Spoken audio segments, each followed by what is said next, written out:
I have been a teacher since 12 years. I have been a teacher for 12 years. ये दो sentence यहाँ पे दिए हुए हैं, एक में since का यूज किया हुआ है और एक में for का यूज किया हुआ है. कौन सा सेंटेंस आपको सही लगता है? So the correct answer is 4, यानी कि 4 वाला sentence. I have been a teacher for 12 years. ये जो 4 वाला सेंटेंस है वो सही है. तो since और for में क्या डिफरेंस है? दोनों ही वर्ड है वो टाइम को एक्सप्रेस करने के लिए यूज किए जाते हैं, लेकिन कई पर्टिकुलर सिचुएशंस में सिर्फ since का यूज होता है और कई पर्टिकुलर सिचुएशंस में हम for का यूज करते हैं. क्या क्या है वो सिचुएशंस और कहाँ पे since का यूज करें और कहाँ पे for का यूज करेंगे, आज के इस वीडियो में हम एग्जाम्पली उनको देखेंगे.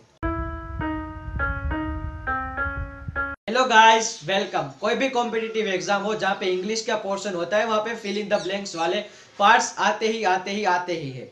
उनमें इस तरह के क्वेश्चंस होते हैं जैसे कि I have been a teacher blank 12 years. फिर ऑप्शन दिए होते हैं for, since, by, of, since. और ये फोर जो ऑप्शन है वो हमें काफी हद तक ठीक लगते हैं. कहीं या फिर सिंस होना चाहिए या फिर फोर होना चाहिए, लेकिन इन दोनों में कोई ना कोई एक डिफरेंस तो जरूर होता है और ज्यादा अप्रोप्रिएट एक ही वर्ड होता है. तो कैसे फाइंड करें कि कौन सा वर्ड यूज करें, इनके बारे में बात करेंगे आज के इस वीडियो में. तो सबसे पहले सिंस और फॉर के बारे में पढ़े, तो सबसे पहले देख लेते हैं सिंस के बारे में.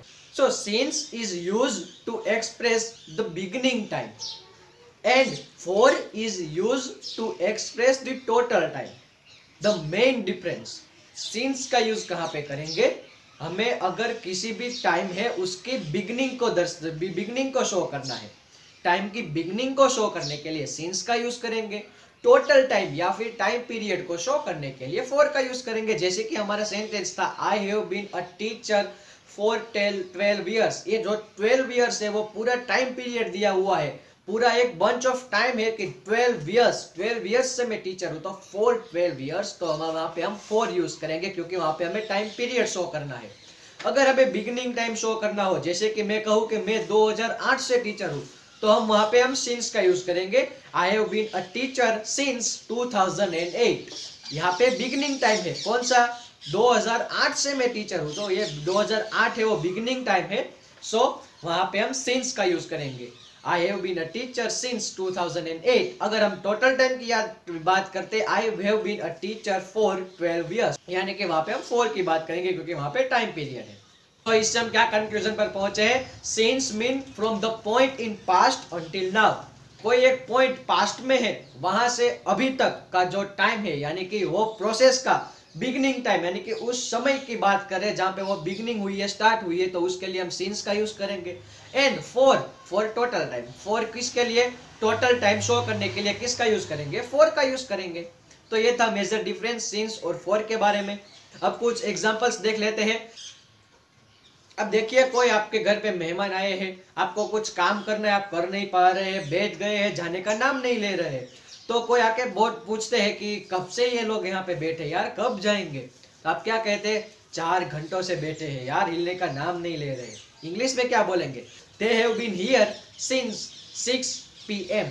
6 बजे से यहाँ पे है वो लोग. ठीक है, तो ये जो बिगनिंग टाइम हमने शो किया 6 बजे से है, इसके लिए हमने सिंस का यूज किया. They have been here since 6 PM. अगर हम ऐसा बोलना चाहते हैं कि 4 घंटों से बैठे हैं यार, तो हमने ये टोटल टाइम किया. कौन सा टाइम दिया? टोटल टाइम 4 घंटे. इसके लिए हम इंग्लिश में 4 का यूज करेंगे. They have been here for 4 hours. 4 घंटों से यहाँ पे है, तो यहाँ पे हमने 4 का यूज किया है. एक और एग्जाम्पल देख लेते हैं. कोई एक टिपिकल एग्जाम्पल देख लेते हैं. I have lived in Bangkok dash a long time. देखिए यहाँ पे डैश दिया हुआ है, वहां पे ब्लैंक है, वहां पे आपको उसको फिल कीजिए, क्या आएगा? आपको क्या लगता है? I have been in Bangkok dash a long time. अब देखिए, लॉन्ग टाइम जो वर्ड है वो एक बंच ऑफ टाइम को, एक टाइम पीरियड की तरह यूज किया हुआ है, यानी कि एक टाइम पीरियड को रिप्रेजेंट करता है. तो उसके लिए हम वहां पे फॉर का यूज करेंगे. I have lived in Bangkok for a long time. दूसरा एक सेंटेंस देख लेते हैं. I had lived in New York dash my childhood. I have lived in New York dash my childhood. अब यहाँ पे क्या आएगा? सिंस या फिर फॉर? तो यहाँ पे सिंस आएगा। क्यों? क्योंकि हमने हमें स्टार्टिंग पॉइंट दे रखा है, कब से न्यूयॉर्क में रह रहा हूँ, मेरे चाइल्डहुड से। ठीक है, तो स्टार्टिंग कब से हुआ? चाइल्डहुड से। तो I have lived in New York since my childhood. तो ये थे टिपिकल एग्जांपल्स। हालांकि सिंस और फॉर के अपने अपने दोनों इंडिविजुअल मीनिंग भी है।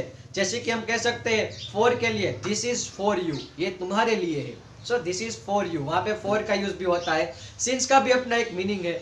जैसे कि कोई आपको एक बात कह रखी आपके फ्रेंड ने कि इसको मत बताना, लेकिन आप क्या कहते हैं? मुझे वैसे बतानी तो नहीं चाहिए, लेकिन तू पूछ रहा है तो बता देता हूँ। ठीक है, तो उसके लिए हम क्या कहेंगे इंग्लिश में? Since you have asked I will tell you. ठीक है, फॉर का भी अपना है, सिंस का भी अपना है। लेकिन हम जो ये बात कर रहे हैं सिंस और फॉर की, वो टाइम एक्सप्रेस करने के लिए कर रहे हैं। जब टाइम एक्सप्रेस करना हो तो मेजर डिफरेंस जो हमने पढ़ा वो आपको ध्यान में रखने चाहिए। So guys, I hope you have got what we have seen in this video, what we have studied in this video। कहाँ पे since यूज करें, कहाँ पे for यूज करें, उनके बारे में सारी जो डिटेल्स थी वो हमने प्राप्त कर ली है। आगे आने वाले वीडियोस में भी हम इस तरह के इंग्लिश के कुछ टॉपिक्स के बारे में बात करते रहेंगे जो कि आपको पता नहीं है, लेकिन आपको पता होने चाहिए। Thank you so much. So guys, if you really like and enjoy our information, please like our video, and for more such videos, if you haven't subscribed to our channel yet, make sure to subscribe it.